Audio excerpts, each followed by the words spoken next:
everybody. Come on in, come on in. Thank you all so much for being here. Welcome back to another episode of Let's Talk with Maggie and Lucy, where we believe the older women should teach the young, just like the late, great Kevin Samuels told us to do.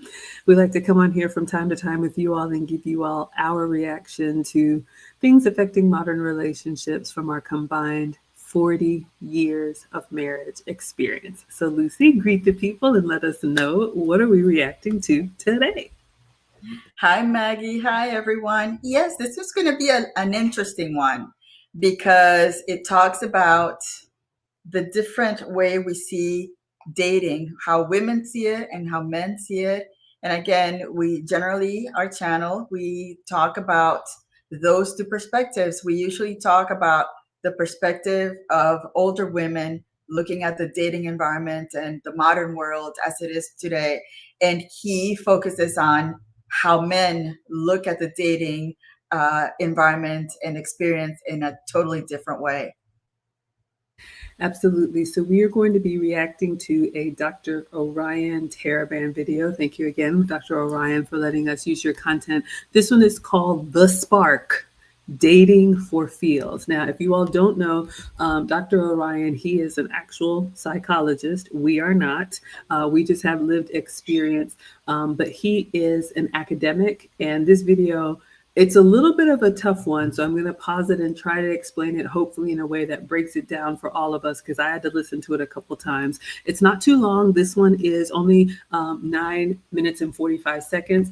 Your two disclaimers, as always, I've linked the video in the description, so if you want to watch it without our commentary, feel free.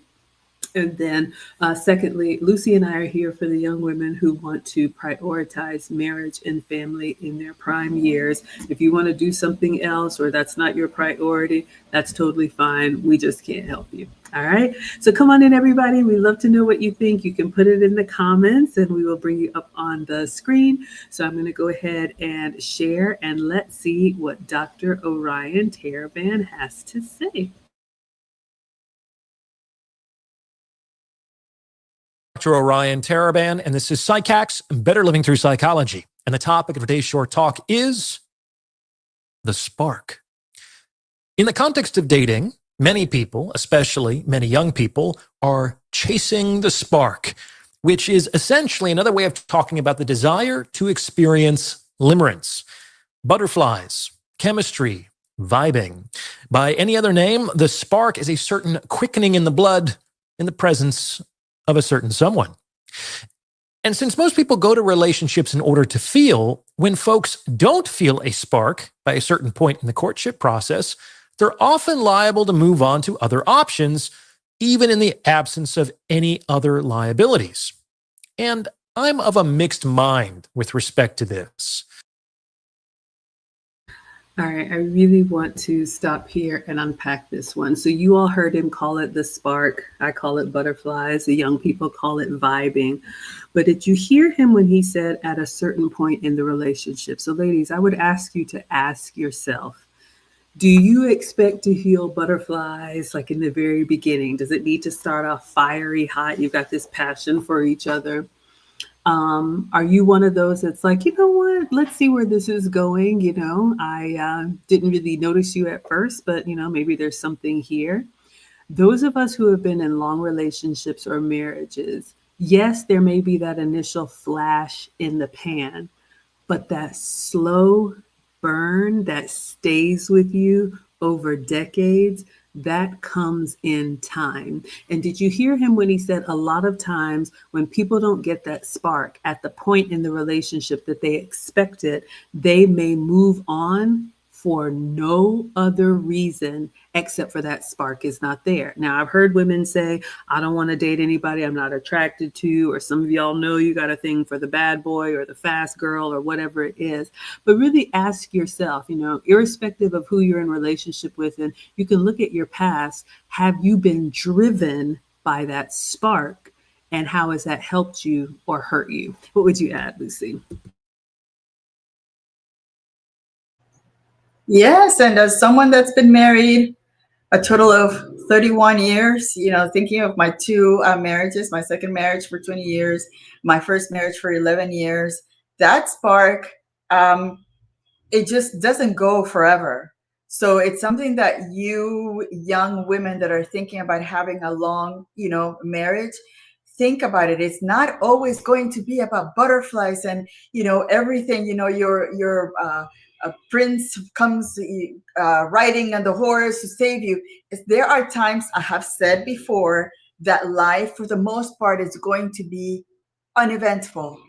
And that is okay, because that is what the man brings you. They bring stability. They bring just a balance in life. Life is not always about going up and down. We women with our hormones and other issues are the ones that go up and down. Our men are the ones that keep us in that stability mode. Yeah, I see you all in the chat. Some of you don't expect the butterflies, or you're going to even saying that initial interest doesn't have anything to do with butterflies. I'm not going to tell you how you're supposed to feel. You like who you like. But I will say this, ladies. Lucy brings up a good point about everyday life is uneventful. And when you get our age, that becomes a comfort to you, that consistency. A lot of women who are out here as professional daters, the problem is you become addicted to the spark, almost like you need a hit of it. And you go from man to man or woman to woman or whatever you're doing, chasing that spark, just like you're chasing a high. And it's never going to give you that insatiable feeling. Yes, you're going to like each other. Some days you may not like each other, but that slow burn to me is more important than the spark. And I still have butterflies after 30 something years, but just be careful about that and ask yourself, how has that helped you or not? All right, let's go back in to Dr. Orion. On the one hand, I generally don't think it's worth being in a sexual relationship with someone you feel nothing for, especially at the beginning of a courtship. On the other hand, however, true affection is only cultivated over time, and that is way more important to the success of a long-term relationship than the fleeting feeling of limerence. But let's talk about the spark anyway, because telling people that it shouldn't matter probably isn't going to change anything. One way to think about the spark is in conjunction with attachment styles. Whether we like it or not, we all carry a certain template inside of us with respect to how sexual relationships are supposed to look and how they're supposed to feel. And this template is largely based on observing the relationship or relationships of your primary caregivers during your childhood. This observation seems to be a kind of instinct, in that the creation of such a template is both unconscious and inevitable. And this kind of sucks, because it takes at least another 2 decades for people to begin to become aware of their templates and to respond to them as necessary. Okay, so I want to break this one down a little bit because, like I said, Dr. Orion is an academic, and sometimes I struggle like, okay, what did he just say here? So he said, all of us have a template, which means you have been imprinted whether you know it or not. He said for often it's unconscious. So the way we were raised, what we saw growing up, demonstrated to us, good or bad, has left a mark on us. It has left an imprint on us. Now, of course, when you're an adult, you get to go out and make your own decisions. But your first example of what a relationship is what you saw before you experienced it. That's why, to me, it's so important that we keep the intact family, because if not, we're just putting more people out into the world that have no idea what a real relationship looks like over years of working together. All right. So again, ladies, this is for us to learn and get better. You have to be introspective and ask yourself, what did I see growing up? Were mom and dad together? You all remember Kevin Samuels often used to ask that. But if they weren't, this is not about being shamed about what you had or didn't have, because you had no control over this. But it really is about having an awareness that this impacted me. So I am going out into the world with a certain bias. either hoping the best of, reproducing the love that I saw growing up, hopefully, or being skeptical of people because all I heard or saw was my mom or whoever, go through failed relationship after failed relationship, or thinking somebody is going to, cheat on me or, abandon me, or all these things that he calls an attachment style. Now, again, I'm not a psychologist. I don't even really get into that whole, emotional kind of, psychology stuff, because that's not my area of expertise. But I can understand that we do have a certain disposition to what is normal to us. Emphasis on the us. So now when you go out there, you are comparing everything you experience, whether you know it or not, with what has been imprinted on you as the template. All right, what would you add, Lucy? Yes, and I can tell you when he was talking about that, I remember I was thinking about my mom and dad. My mom is the extrovert, my dad is the introvert, and it's also in your DNA. I have my dad's complete personality. I am the introvert we are 4 girls and 1 boy. Out of all the girls, I'm the introverted one. They want to go out and they go dancing and they're Maggies. Imagine 4 Maggies in the house and one that wants to stay back here saying, this is too much for me. So again, it's one of those things that it's also part of who you are. And that's when you're dating, you have to be making that analysis. Is his personality, are we in sync with our personalities? Because if you have one really introverted person with one very extroverted person, that's going to cause some some adjusting for personalities.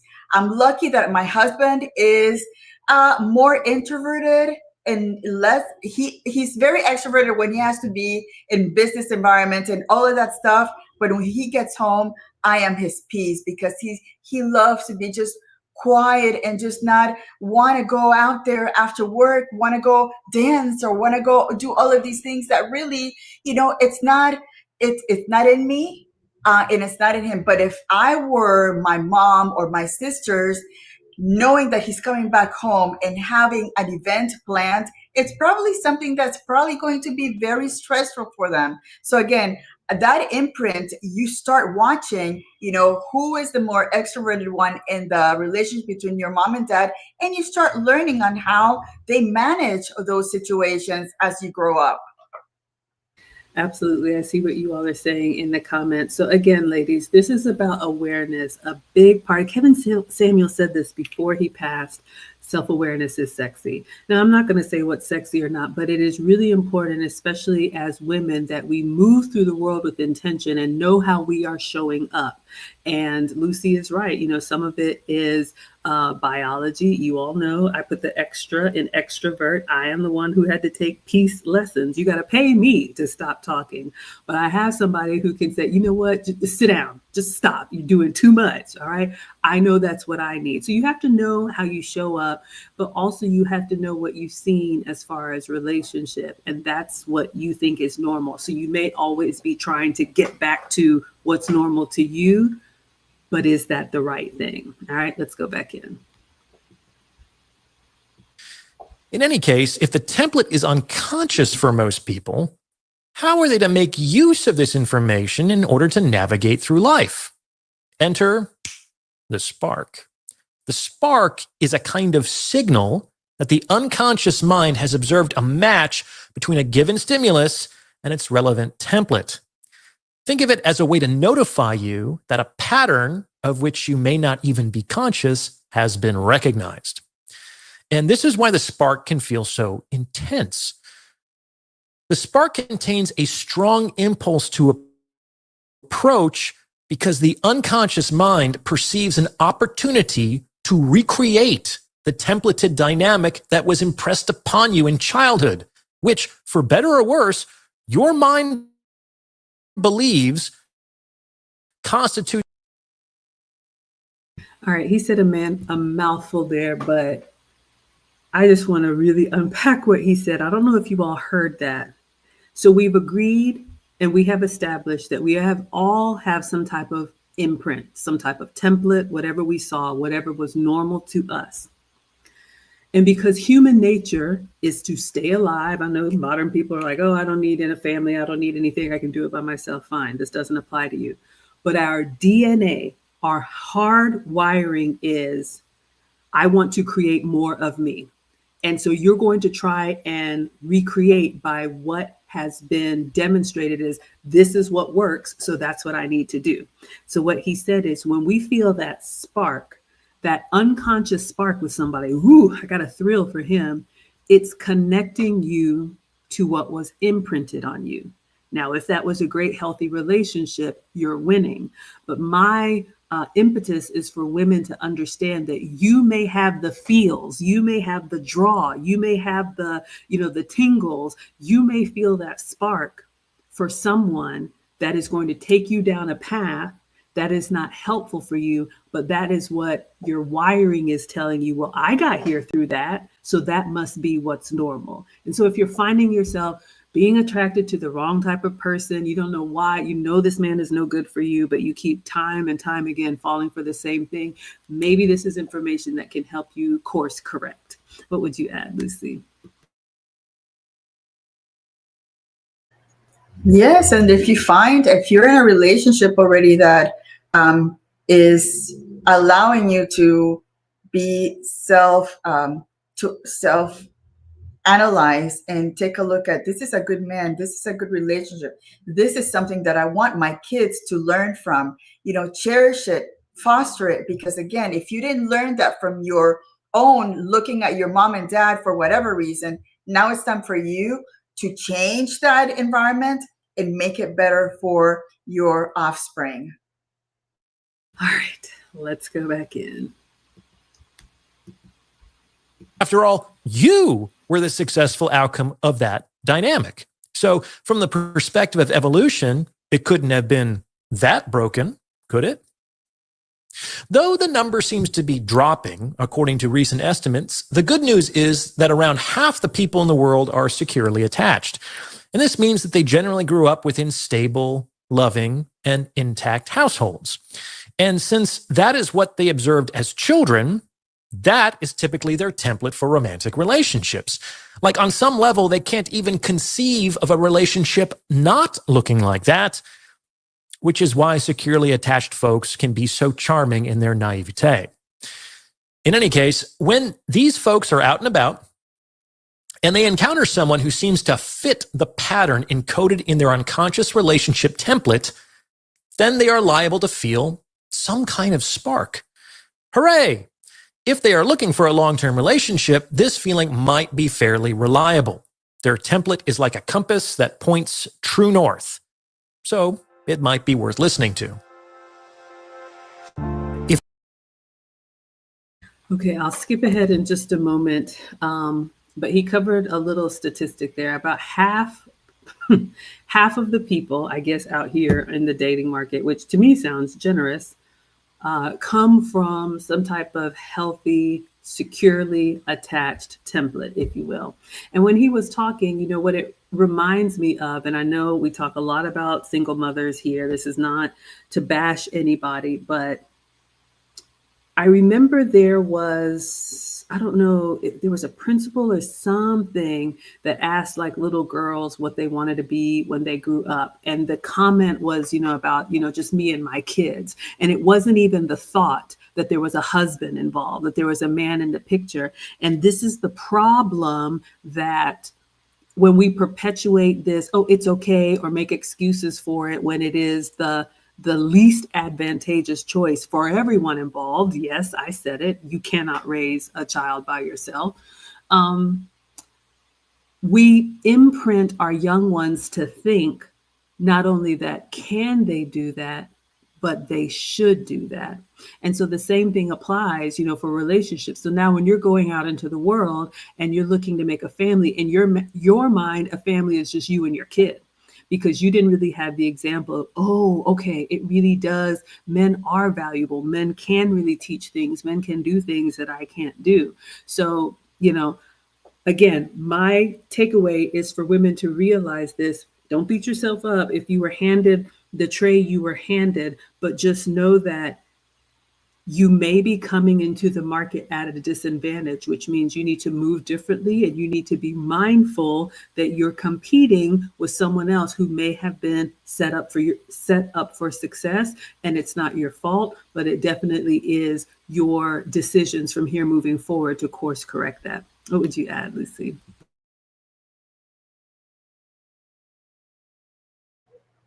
I agree. And one of the beautiful things about life is that you still have time to course correct. You are going through life looking at things. What worked for me now? What can work for it now? What will it work for me in the future? So again, yeah, there's no reason to beat yourself up, but it's time to start saying, okay, so now I need to go a different way because what I've done before hasn't worked. I want to take a moment and see what you all are saying in the chat. But Lucy and I just finished a session with the finishing school, and one of our students kind of had a self-reflective moment where she said, you know what, I just got to be kind to myself that I'm at this point in my life, whatever that point is, and I'm just now, getting this information. And I said, well, again, it's not about beating ourselves up, but this accountability and this awareness, ladies, this is the only way we're going to fix it and move forward. Because what I told her, which I'll tell you all, this is what keeps a lot of modern women stuck, thinking there's nothing wrong with me. I'm a 10. I'm fine. Everything's good. I've had someone tell me you do not need both parents. All you need is one. All right. So as long as you think that there's nothing wrong with who you are, where you come from, then you're not going to be looking for a change because there's nothing to change. And that's why we have women 10, 20, 30, 40 years in the dating market, starting over time and time again. But the moment that you realize, okay, my best decisions have gotten me here. And if I like what here is, then keep doing more of that. But if I don't like where here is today and every day moving forward, I need to be working actively to change that. All right. Irving said, I had a colleague and all of her vibes she was chasing led to unhealthy outcomes. Yeah, we've seen it. I have coached women and I'm like, he's not a husband. He's not marriage material, but they just can't let go. They just something about him. Okay, that's your choice. Jurgen's here. We know how you feel about single moms. Hello, Killis is here, watching from the clouds. Thank you so much. Good evening, everybody. Yeah, absolutely. And that was just my example. But ladies, whether intentionally or not, you're going to hear and you're going to see things that can shape you unless you actively swim against the grain, right? That's what the young people call it. Oh, it's a vibe. And I'm like, no, it's not. Marriage is not about a vibe because your vibe is going to change. Feelings go up and down. Some days you're not going to like each other, but are you built for relationship and commitment? Because this is why I say the professional daters, they end up almost always alone. Kevin Samuels used to talk about relationships like a muscle. And if you don't learn how to work with somebody over time, when times get hard, you're ready to bounce. All right. So let's go back in. I'm going to fast forward over his commercial, but Lucy and I have both read Dr. Orion's audiobook. It is a pretty intense read, but highly, highly recommended. All right.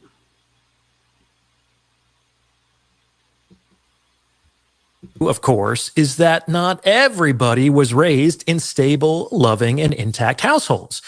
But these people, like the securely attached folks, also have relationship templates and attendant signal detection software.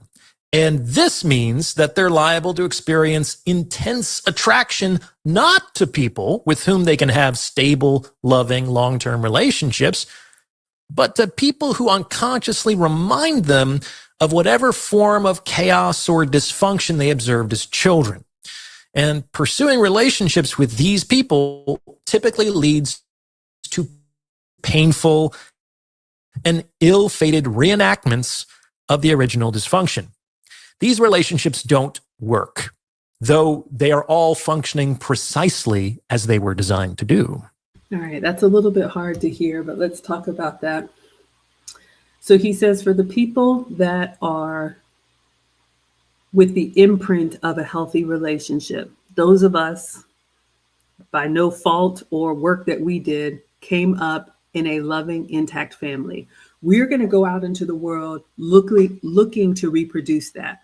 And we are going to pair up with people who want the same thing, demonstrate the same thing, and then we're going to be out of the dating market. And I remember, I think in the last podcast interview, I said something about the good ones don't stay single for long. That's on both sides, ladies, because if you are, set up for success and you meet a man that's set up for success and you all like each other enough to work this thing out, you go off and live your life. What this makes me think of painfully, ladies, the ones who are howling at the moon, where are all the good men? There's no good men. And I tell you, you need to stop saying that. You need to stop saying that out loud, because you think you are discounting the pool of men that you see. But what you're really doing is announcing to the world something about you is broken, because you are unable to pair up and move on to the sunset. And I'm not trying to be mean, but did you hear him when he said, if you have that incorrect template, you're going to feel that spark for somebody who can't provide for you, for someone who has no interest for you long term, and you're going to keep doing it over and over and over again. So be careful if your initial reactions has led you down the wrong path. Just know that's how you're wired, and you're going to have to correct that within yourself, because announcing that there's no good men and there's a reason why I'm single and all of that, those of us who don't have those challenges are like, don't know what to tell you. What would you add, Lucy?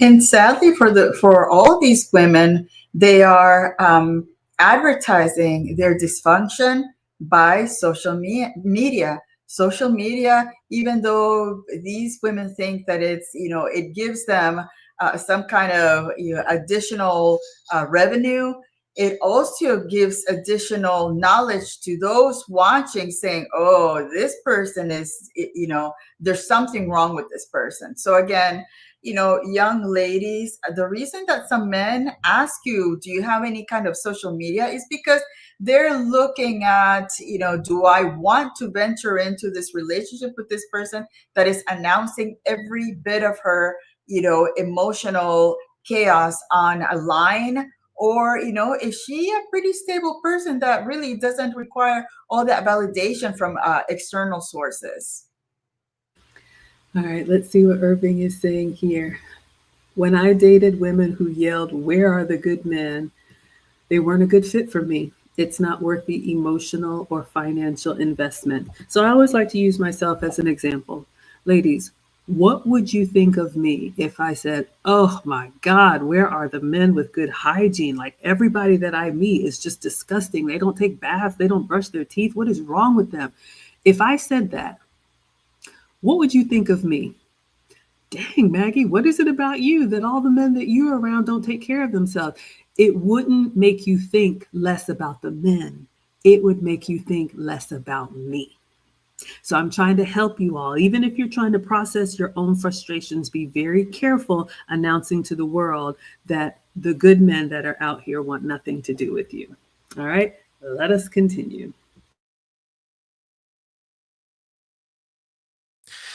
In any case, blindly following one's emotional reactions is a surefire way to end up brokenhearted or burnt out in the dating market. But that's only because these folks weren't able to resist the impulse to approach embedded in their feelings, which granted is a very hard thing to do. Think about it. These people's templates are actually just as reliable as the securely attached folks. Why? Because they're consistently wrong. Any compass that is consistent, no matter where it believes north to be, is a functional compass. Like, a compass that points exactly south when it should be pointing north is just as useful as a compass that accurately points north. You just have to move in the opposite direction of where it tells you should go. A compass that is consistently incorrect is a reliable tool, as long as you can remember to consistently correct for its inaccuracy. This means that the decision to follow the spark must be approached on a case-by-case basis. All right, so let's talk about this one as he navigates us through the stars. But let me first say thank you so much to Swab D for the $10. He says, "Good afternoon, beauties. Thank you for the support and thank you kindly for the compliment." All right, ladies. Again, it's kind of painful to talk about, but it's true. So he said that we have this template. So all of us have some type of compass that is looking for the North Star. All right, what is the North Star? But he said that if your compass is leading you towards the wrong outcome or the outcome that you don't want, then you are going to have to intentionally go against the compass. And he said it's hard to do. I'll use myself as an example. I may think I'm great.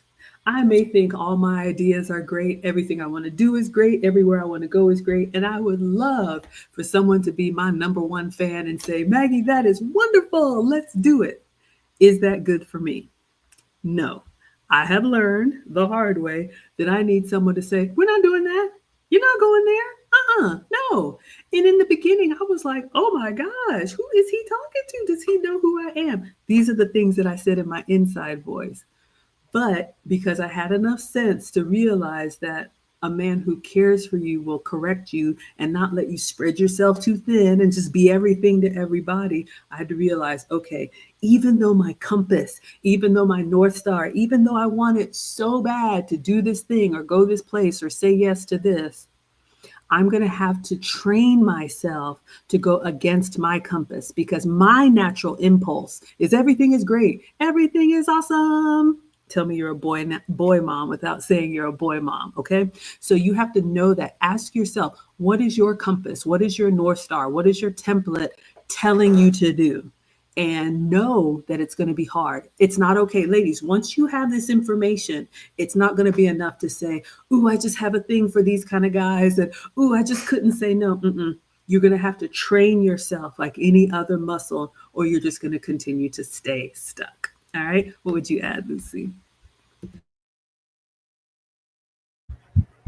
I agree. And at that point, when you hear somebody saying, "Well, this is, what I look for and this is what I choose to do," then you leave those people alone because people are going to do what they're going to do. And if they're not willing to change that direction, that broken compass to go against it and redirect, there's no fixing that person. There is nothing to do but say, "God bless you. May the best life finds you," and then you move away. Because again, those people that bring chaos to their lives that have chosen to do that, they're also going to try to involve you in their chaos. That's where you say, "You know what? It stops here. You go on your own way. May the best wishes go with you," and then you go away. Because again, you don't want to be around chaos like that because it tends to draw you in their own chaos, and really you don't want to be part of that. I was thinking about the benediction song, "God be with you till we meet again." Sometimes you just got to let people go be great. All right, let's go back in. Every person should critically examine his or her parents' relationship and ask themselves, do I want the same thing? If so, you're probably securely attached, and you might be able to put more faith in your feelings, though, as I discuss in my book, this should only be one of many data points when selecting for a long-term relationship. And if you don't want what your parents have, you might need to use your feelings to guide you, at least for a time, where you shouldn't go. Correct for its inaccuracy and seek to heal the underlying attachment wound. Attachment can change. Do this, and you can increasingly follow the behavioral impulses embedded in your emotions, which makes everything a whole lot easier and a lot more enjoyable. Trust me. In the context of this metaphor, It's the folks with a disorganized attachment style who really suffer. Why? Because not only is their compass wrong, it's inconsistently wrong. And a compass that is inconsistently wrong is useless at best and a terrible, terrible liability at worst. Okay, I just want to talk about this one a little bit. So for those of you who your hardwiring, your template, your compass has led you down the path that you're like, how did I get here? Okay, so step number one, we have to be aware and acknowledge that this exists. Again, this is not about beating ourselves up, but once we know this, what he just said is you can train yourself to go against that impulse. I'll use myself as an example. If I want to have a 5-course meal, but the clothes are telling me I need a 1-course meal, it's going to be hard. And I may not want to say no to all these other things. But ladies, if you know that the guy that does it for you, that thrill that, you get, the danger of the unknown, because he's unstable and you never know what's going to happen from one moment to the next, you're going to have to acknowledge, okay, I feel that way. I want to go home with him. I absolutely want it like my last breath. But you're going to have to say, but I need to do the opposite of that. I need to tell myself no. I need to tell myself, and ladies, honestly, if this is too hard for you, if you have to give in to every impulse, if you have to give in to every emotion, I'm not telling you not to feel them. Dr. Taraban is saying you're going to feel it. You need to know that that hunger pang is going to come, but you have to be prepared for that and say, okay, my impulses are not helping me yet, so I need to do the opposite of that. And then over time, you will find beauty in denying yourself in the beginning if those outcomes were not good for you. But just know, if you are led by your emotions, I think Jurgen said it's like some type of vehicle or whatever, you're going to be all over the place. So sometimes when we see these, I'll say it, 40, 50, 60-year-old women who are still out here moving like a 20-year-old, who are still kind of like trying to be in the club and suck it all in, and get work done and do whatever you want to your body. And you look at them and you're like, you should be settled by now. Like, you should have gotten that out of your system. They couldn't say no to the impulse. And that's where you will be if you don't learn to recognize that it's there. And if it's not helping you, go against it. What would you add, Lucy?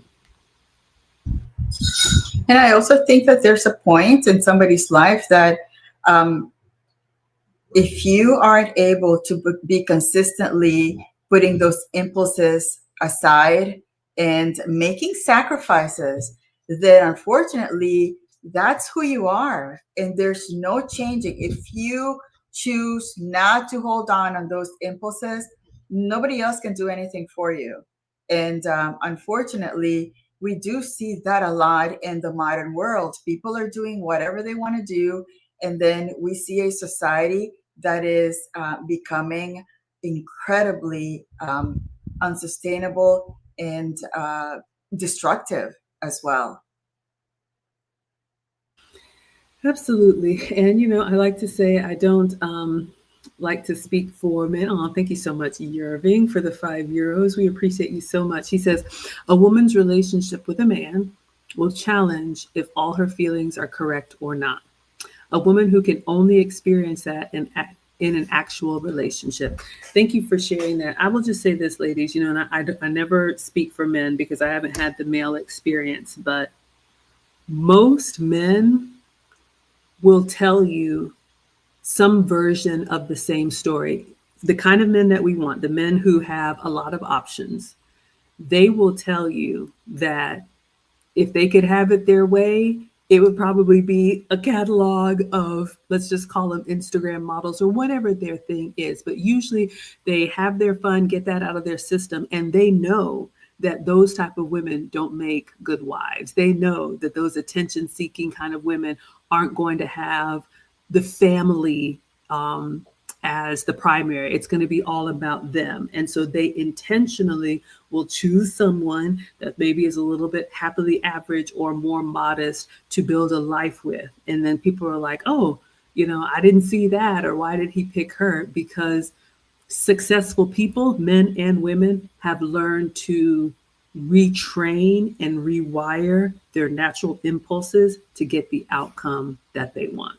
All right, let's go back in. These folks might have to completely disregard their emotional responses, which is a really tough row to hoe. In any case, this is one way to think about the spark. Whether or not you should include it among your criteria for a potential partner really depends on your particular relationship template, which you can approach by critically examining your parents' relationship. And remember, the season you plant is never the season you harvest. Real affection takes time.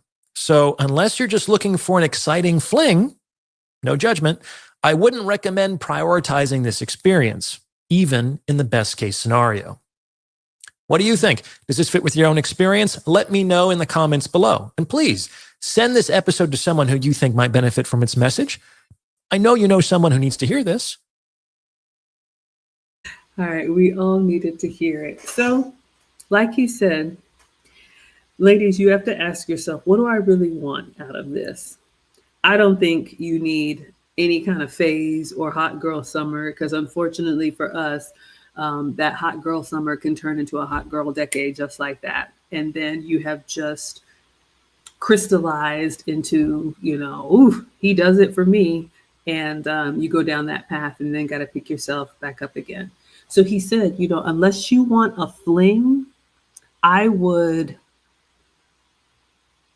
minimize the hold and the effect that the spark has on you. So acknowledge that it's there, but allow yourself to really build a relationship, because like he said, true affection. And I would argue that if all you have experienced is a spark and a collection of sparks, you have no idea what real affection is, what real love is, what real commitment is, what the genuine tenderness and the simple moments. I mean, you can do all the fun things, but when you have had that true affection, I don't think you would trade that for a spark. So like you said, look at your parents' relationship, look at your own upbringing. You don't have to tell anybody, but just ask yourself, okay, was I set up for success or not? Fine. That's just the hand that you were dealt. Knowing that, okay, what is my template and my compass driving me towards? Is that helping me or not? Ask yourself. You don't have to tell anybody. And then if you need to course correct, am I willing and am I able to deny myself the thing that I genuinely want, but it's not good for me, in order to get the outcome that I want? So when I'm Maggie and Lucy's age, you can have the love of your life over many, many years. What would you say, Lucy?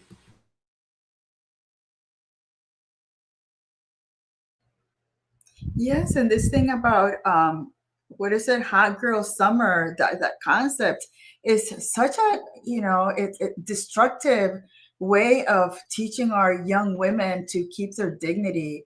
I think the modern world has taught these young women that they're supposed to act like they have 100% testosterone and not be able to say, you know what? No, I want to hold off on giving something precious of me for the right person. You don't have to be going out and be intimate with everyone and anyone. You have to be very selective about the person that you decide to give yourself to, because we are not wired the same as men. Men can have it, can have at it, and then from one second to the other, they'll say, oh, okay, thank you very much, I'm out.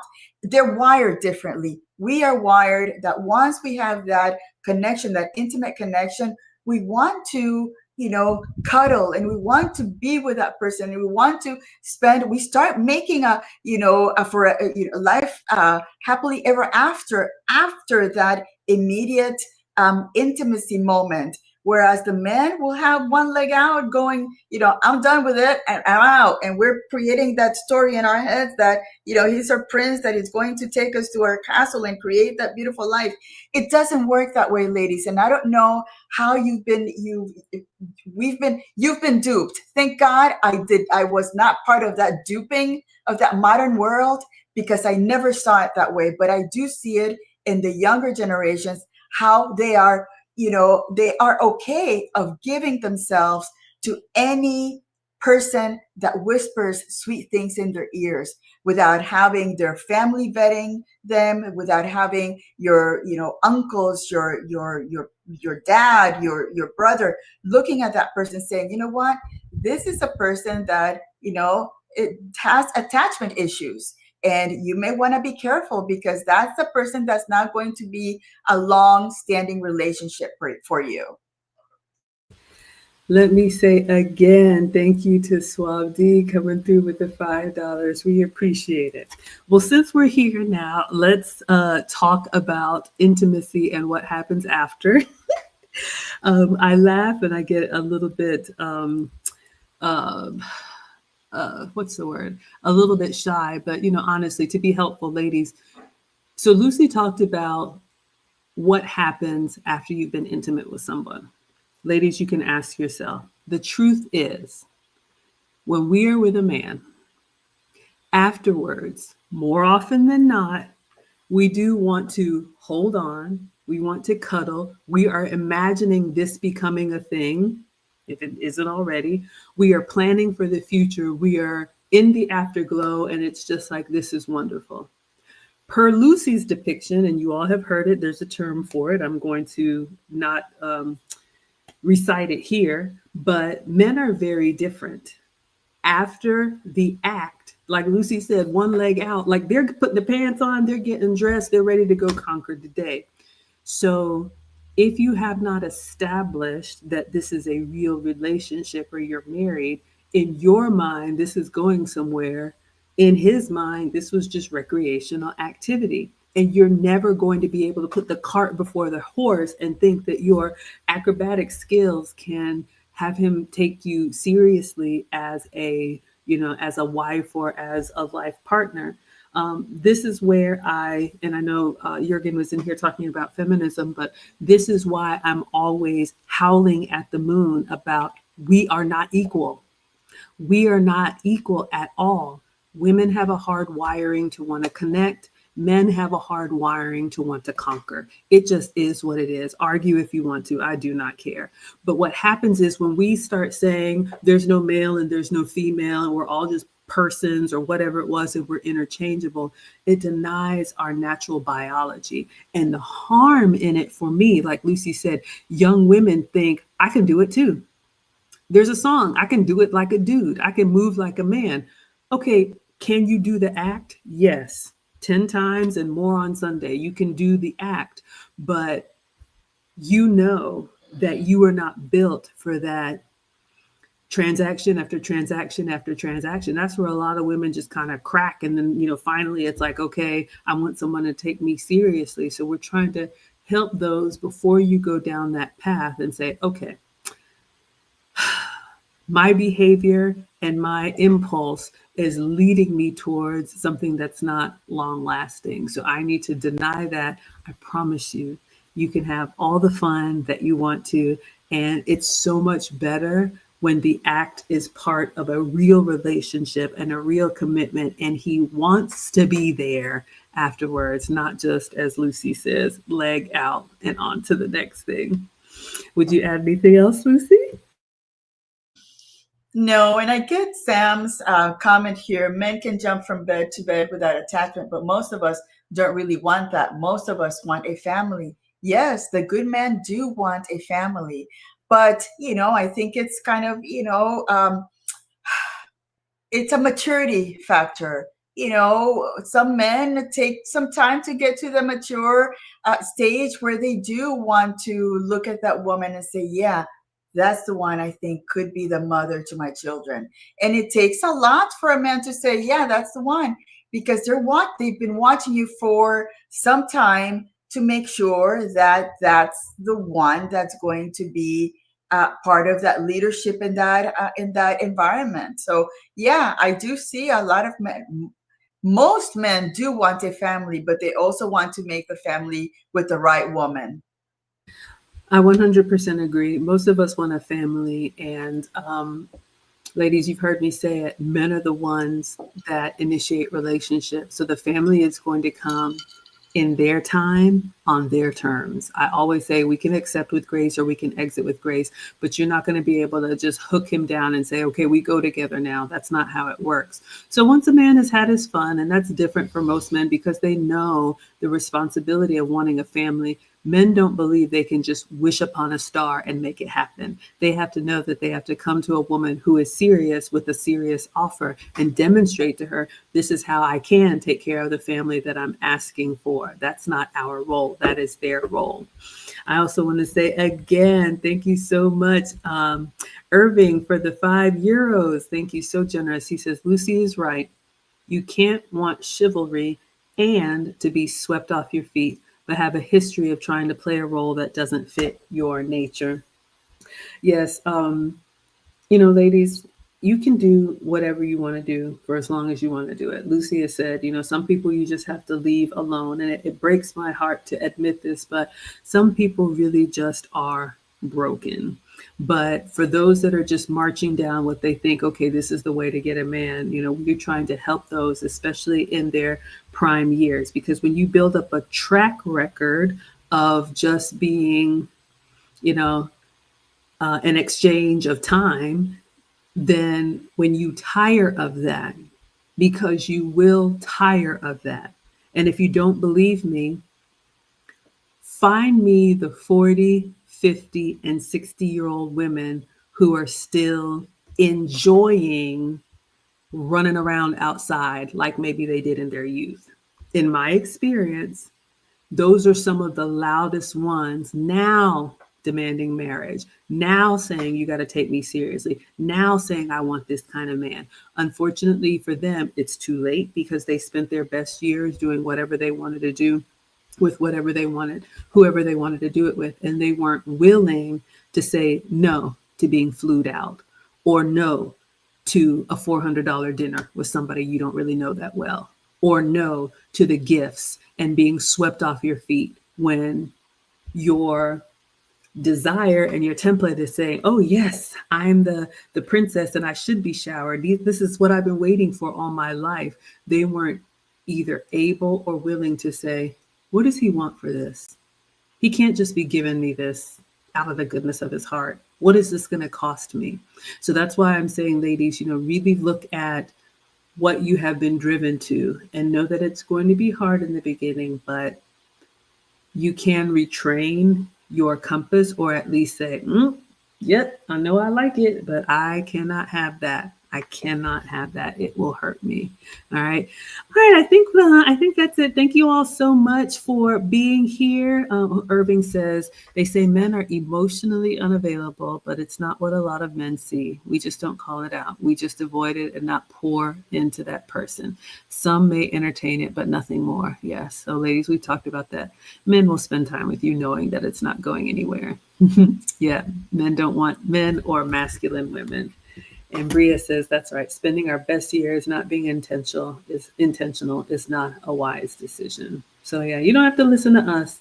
Find the women in your area that you interact, that are me and Lucy's age, and ask them or listen to them.